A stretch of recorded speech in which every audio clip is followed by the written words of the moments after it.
teman-teman semuanya. Perkenalkan, nama saya Glenny Boruginting dari kelas 81 dari nomor absen 14. Pada kesempatan kali ini, saya akan menjelaskan tentang fungsi lembaga negara Indonesia. Di video ini, saya akan menjelaskan 4 hal yang mencakup tentang lembaga negara Indonesia, yaitu pengertian lembaga negara, tugas lembaga negara secara umum, pembagian lembaga negara di Indonesia, dan fungsi lembaga negara di Indonesia. Sebelum masuk ke dalam penjelasan yang lebih lanjut, beberapa penjelasan berikut saya ambil dari situs gramedia.com dan beberapa situs lainnya yang ada di Google. Nah, pasti teman-teman sudah sangat penasaran bukan? Apa sih itu lembaga negara? Apa-apa aja sih jenis dari lembaga negara? Dan apa sih tugas-tugas yang dilakukannya? Oke. Mari kita bahas lebih lanjut bersama-sama. Menurut Dewi Oktaviani, lembaga negara adalah lembaga pemerintahan yang berkedudukan di pusat yang tugas, fungsi, dan kewenangannya secara tegas diatur dalam undang-undang. Sederhananya, lembaga negara merupakan lembaga pemerintahan yang dibuat oleh negara, dari negara, dan untuk negara demi mencapai tujuan negara itu. Dalam lembaga negara, anggotanya juga turut menjaga kestabilan kinerjanya supaya dapat mencapai tujuan negara tersebut. Beberapa tugas lembaga negara secara umum adalah sebagai berikut. Menjaga kestabilan keamanan, politik, hukum, hak asasi manusia atau HAM, dan budaya dalam suatu negara yang bersangkutan. Menjaga penghubung antara negara dengan rakyat. Membantu menjalankan roda pemerintahan negara. Memberantas adanya tindak korupsi, kolusi, dan nepotisme atau KKN.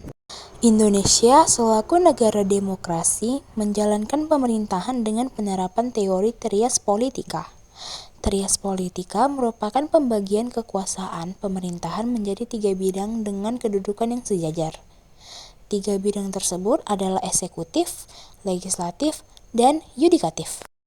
Eksekutif bertugas menerapkan dan melaksanakan perundang-undangan, yakni Presiden dan Wakil Presiden beserta para menteri. Legislatif bertugas membuat perundang-undangan, yakni Dewan Perwakilan Rakyat atau DPR. Sedangkan yudikatif bertugas mempertahankan pelaksanaan perundang-undangan, yakni Mahkamah Agung atau MA dan Mahkamah Konstitusi atau MK. Lalu, apa saja jenis-jenis dari lembaga negara itu? Lembaga eksekutif. Lembaga eksekutif merupakan lembaga pemerintahan yang berfungsi untuk melaksanakan perundang-undangan yang telah ditetapkan oleh lembaga legislatif.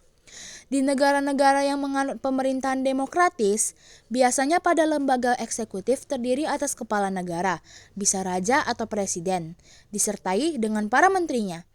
Di Indonesia, lembaga eksekutifnya adalah MPR atau Majelis Pemusyawaratan Rakyat, Presiden dan Wakil Presiden, serta para menteri. A. MPR atau Majelis Permusyawaratan Rakyat.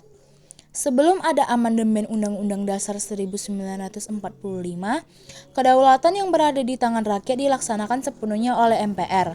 Maka dari itu, MPR sering disebut sebagai lembaga tertinggi negara, dengan kewenangan di bawah Undang-Undang Dasar. Berikut ini adalah beberapa tugas dan wewenang oleh Majelis Permusyawaratan Rakyat berdasarkan Undang-Undang Dasar 1945. B. Presiden. Sebelum ada amandemen Undang-Undang Dasar 1945, Presiden dipilih oleh MPR. Namun, setelah terdapat amandemen Undang-Undang Dasar 1945, Presiden dan wakilnya dipilih oleh rakyat melalui pemilu. Presiden dan wakilnya menjabat selama 5 tahun dan dapat dipilih kembali hanya dalam 1 kali jabatan dalam pemilihan umum selanjutnya. Presiden juga memiliki banyak tugas dan wewenang dalam kehidupan bernegara. Selain itu juga, Presiden tidak hanya menjadi kepala negara, tetapi menjadi kepala pemerintahan dan banyak lagi status dan kedudukan Presiden dalam bernegara. 2. Lembaga legislatif. Lembaga legislatif merupakan lembaga pemerintah yang mempunyai fungsi umum dalam membuat perundang-undangan.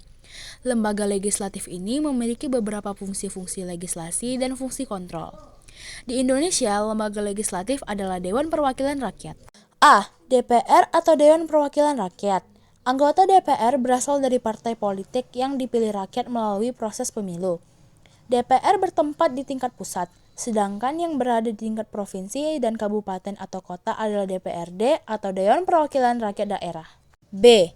Dewan Perwakilan Daerah atau DPD. Anggota DPD terdiri atas wakil-wakil dari provinsi yang telah dipilih melalui proses pemilu. Keanggotaan DPD diresmikan oleh keputusan presiden dan bertempat di daerah pemilihannya. Anggota DPD ini bukan berasal dari partai politik, melainkan dari organisasi-organisasi kemasyarakatan. Masa jabatan DPD adalah 5 tahun. 3. Lembaga Yudikatif. Lembaga yudikatif merupakan lembaga pemerintahan yang berwenang untuk menafsirkan isi perundang-undangan dan memberikan sanksi pelanggaran pelaksanaannya. Dalam pelaksanaannya, lembaga yudikatif harus bebas dari campur tangan lembaga eksekutif. Hal tersebut supaya dalam penegakan hukum dan keadilannya tidak berat sebelah atau terlalu memihak. A. Mahkamah Agung atau MA. Lembaga Mahkamah Agung menjadi pemegang kekuasaan kehakiman tertinggi dari semua lingkungan peradilan. Lembaga MA diketuai oleh Hakim Agung yang dibantu oleh beberapa hakim lainnya. Lembaga MA mempunyai kewajiban dan kewenangan sendiri. B. Mahkamah Konstitusi atau MK. Lembaga MK memiliki kewenangan dalam menyelenggarakan kekuasaan peradilan di lingkungan peradilan umum, militer, agama, dan tata usaha negara. Mahkamah Konstitusi mempunyai kewenangan untuk mengadili pada tingkat pertama dan terakhir. Dalam MK, terdapat 9 hakim konstitusi yang telah ditetapkan oleh Presiden. Berikut merupakan tugas dan fungsi lembaga Mahkamah Konstitusi.